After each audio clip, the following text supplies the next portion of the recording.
गांव में बिजली सड़क तो पहुंच गई, पर जीने के लिए जिसकी सबसे ज्यादा जरूरी है, गांव में अभी भी वो सुविधा नहीं। वो सुविधा है पीने के पानी की। गांव में करीब 125 आदिवासी परिवार हैं और गांव के लोग पीने के पानी के लिए हर रोज कड़ी मशक्कत कर रहे हैं ताकि उनको 2 घूंट पीने का पानी नसीब हो जाए। ये रिपोर्ट देखिए।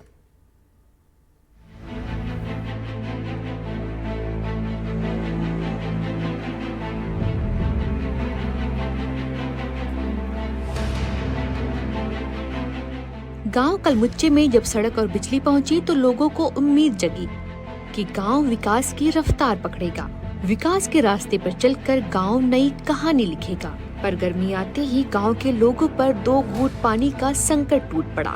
2 घूंट पानी के लिए ग्रामीण मीलों का सफर तय कर रहे हैं, पर इसके बाद भी गाँव वालों को पीने का साफ पानी नहीं मिल पा रहा है। पर फिर भी इस गंदे पानी के लिए लोग हर रोज भीषण गर्मी में लंबी दूरी तय करते हैं, क्योंकि अब पानी चाहे जैसा भी हो, प्यास बुझाने के लिए बस यही सहारा है।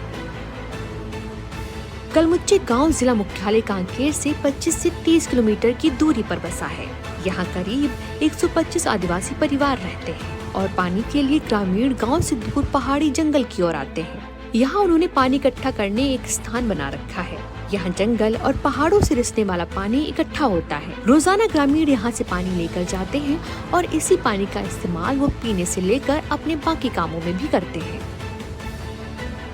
इस वक्त जो है हम जिला मुख्यालय से लगभग 30 किलोमीटर दूर ग्राम कलमुच्चे में हैं और इस समय जिस तरह से भीषण गर्मी पड़ रही है, तो हम गांव का दौरा कर रहे थे और हमने देखा कि इस गांव में पानी की विकराल समस्या है, क्योंकि इस गांव में पीने के लिए साफ पानी नहीं है और जो ग्रामीण जिस पानी का सेवन करते हैं वो ये पानी का एक छोटा सा कुआं है।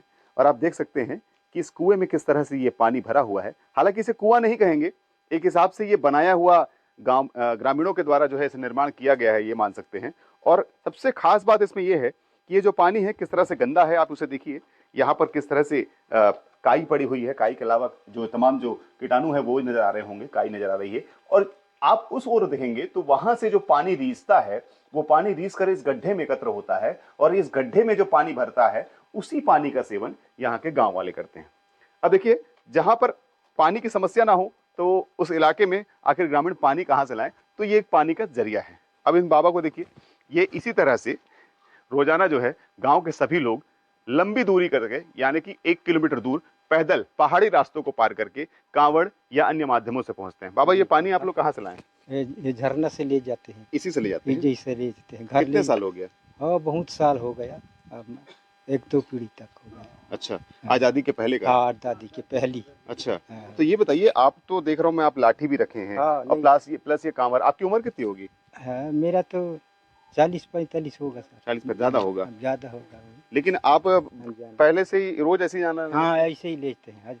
छोटेपन से घर भी बनाने के लिए लेते हैं। अब जब आपकी उम्र हो गई है तो चलने फिरने में तकलीफ होती होगी इस पहाड़ को? हाँ, तो होता ही साहब, लेकिन पानी नहीं है तो क्या करेंगे। तकलीफ हो, कुछ भी हो, ना ले जाना पड़ता है। बिना पानी के कहाँ से खाएंगे तो कहाँ जिएंगे। इसी पानी को पीते हैं? हाँ, इसी पानी को पीते हैं। और निस्तारी के लिए भी सभी पानी? हाँ, सब। और कोई पानी नहीं है? नहीं है, पानी है लेकिन फिर लंबा है। देखिए, निश्चित तौर पर दिक्कत है। अब आपको एक तस्वीर दिखाएंगे। दीदी, आप थोड़ा सा इधर आएंगे क्या? आपसे बात करना मोस्ट इंपॉर्टेंट इसलिए है क्योंकि देखिए, आप इस ओर देखेंगे तो देखिए यहाँ पर कुछ ग्रामीण बैठे हुए हैं। ये रास्ते है, ये पहाड़ है और पहाड़ के पास ये बनी हुई जो रास्ते दिख रहे हैं, उसी रास्ते से ग्रामीण इस पहाड़ को क्रॉस करके यहाँ पर पहुँचते हैं। वो देखिए पानी भरा हुआ है गुंडी में, वहाँ से ये पानी लेकर जाते हैं। अब खास बात यह है कि वो जो देखिए दो महिला वहाँ पर बैठी हुई हैं, वहाँ पर पुरुष बैठे हुए हैं, वो पानी लेने पहुंचे थे। ये महिला भी यहाँ पर पानी लेने पहुंची थी। दीदी, क्या नाम है आपका? संदेश्वरी। अच्छा दीदी, ये बताइए, आप गर्भवती नजर आ रही हैं मेरे को, और कितना महीना चल रहा होगा? 7वां महीना। हाँ। अब 7 महीने में कहते हैं कि आराम की आवश्यकता है।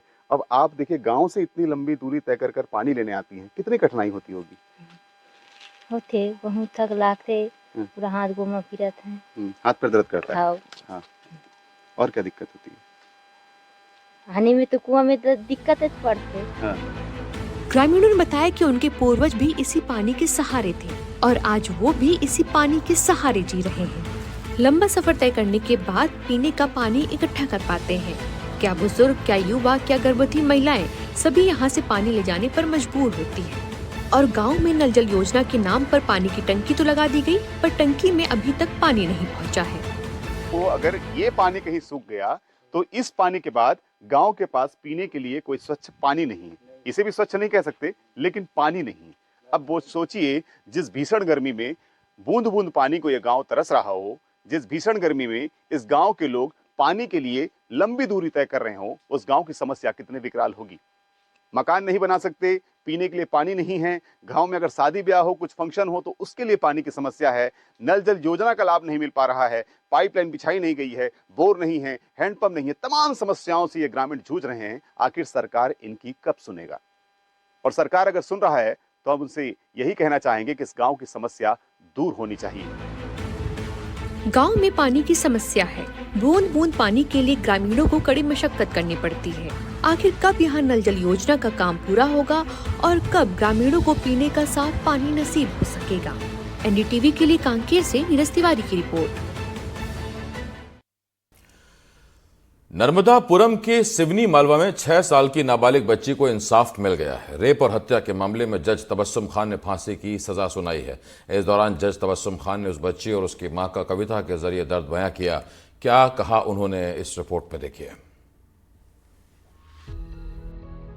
2 से 3 जनवरी 2025 की थी वो दरमियानी रात, जब कोई नहीं था मेरे साथ। इठलाती नाचती 6 साल की परी थी मैं, अपने मम्मी पापा की लाडली थी। सुला दिया था उस रात बड़े प्यार से माँ ने मुझे घर पर। पता नहीं था नींद में मुझे ले जाएगा वो मौत का साया बनकर।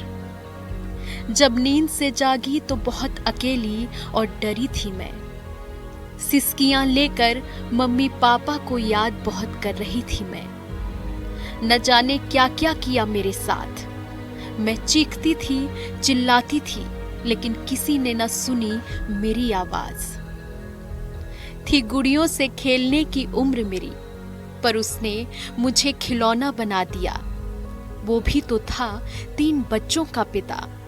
फिर मुझे क्यों किया अपनों से जुदा? खेल खेल कर मुझे तोड़ दिया, फिर मेरा मुंह दबाकर मरता हुआ झाड़ियों में छोड़ दिया। हाँ, मैं हूं निर्भया। हाँ, फिर एक निर्भया। एक छोटा सा प्रश्न उठा रही हूं। जो नारी का अपमान करे, क्या वो मर्द हो सकता है? क्या जो इंसाफ निर्भया को मिला वो मुझे मिल सकता है? ये बोल हैं एक रेप और हत्या के मामले में फैसला सुनाने वाली जज के, जिन्होंने 6 साल की छोटी बच्ची को इंसाफ दिया है। उस बच्ची को जिसको एक हैवान ने पहले अपना शिकार बनाया और पकड़े जाने के डर से बच्ची की हत्या कर दी। इस फैसले को सुनाते हुए न्यायमूर्ति तबस्सुम खान ने न सिर्फ बच्ची का दर्द बयां किया, बल्कि देश में बढ़ते बलात्कार के मामलों को लेकर भी बड़े सवाल खड़े किए। इस दौरान उन्होंने बच्ची की मां का भी दर्द बयां किया। वो छोटी सी बच्ची थी, ढंग से बोल ना पाती थी। देख के जिसकी मासूमियत उदासी मुस्कान बन जाती थी, जिसने जीवन के केवल 5 बसंत ही देखे थे, उस पे ये अन्याय हुआ। ये कैसे विधि के लेख थे? एक 6 साल की बच्ची पे ये कैसा अत्याचार हुआ? एक बच्ची को बचा सके ना, कैसा मुल्क लाचार हुआ। उस बच्ची पे जुल्म हुआ, वो कितनी रोई होगी। मेरा कलेजा फट जाता है, तो माँ कैसे सोई होगी? जिस मासूम को देख के मन में प्यार उमड़ के आता है, देख उसी को मन में कुछ के हैवान उतर क्यों आता है? कपड़ों के कारण होते रेप, जो कहे उन्हें बतलाऊं मैं। आखिर 6 साल की बच्ची को साड़ी कैसे पहनाऊं मैं? अगर अब भी हम ना सुधरे तो एक दिन ऐसा आएगा, इस देश की बेटी को देने में भगवान भी जब घबराएगा। घटना नर्मदापुरम जिले के सिवनी मालवा की है, जहां 2 जनवरी 2025 को एक 6 साल की बच्ची का अपहरण हुआ। आरोपी ने बच्ची को पहले अपनी हवस का शिकार बनाया और फिर शोर मचाने पर उसकी हत्या कर शव झाड़ियों में फेंक दिया, जिसके बाद पुलिस ने मामले की छानबीन की और आरोपी अजय धुर्वे को 12 घंटे के अंदर गिरफ्तार कर लिया। आरोपी अजय ने 6 वर्ष की मासूम बालिका को घर से उठाकर ले गया और नहर किनारे ले जाकर झाड़ियों में उसका बलात्कार किया। जब वो चिल्लाई तो उसका मुंह दबाकर उसकी हत्या कर दी और शव को झाड़ियों में फेंक दिया। गिरफ्तारी के 3 महीने बाद अब सिवनी मालवा के जिला अदालत में आरोपी को पेश किया गया, जहां न्यायमूर्ति तबस्सुम खान ने मामले पर सुनवाई करते हुए आरोपी को फांसी की सजा सुना दी। साथ ही अदालत ने पीड़िता के माता पिता को 4 लाख रुपए का मुआवजा देने का भी फैसला सुनाया। नर्मदापुरम से एनडीटीवी के साथ संजय दुबे की रिपोर्ट। जो गेहूं की फसल पहले सोने की तरह लहलहा रही थी, वो अब आग में जलकर खाक हो चुकी है। आग में करीब 10 किसानों की फसल जलकर खाक हो गई।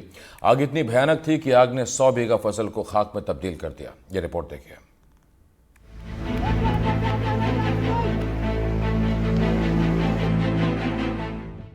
किसान के हाथ में जो दिख रहा है वो कोयला नहीं, बल्कि उसके खून पसीने लगाकर बोई गई फसल है, जो अब खाक में तब्दील हो चुकी है। और किसान के पास है तो गेहूं की लहलहाती फसल की जगह बची हुई राख।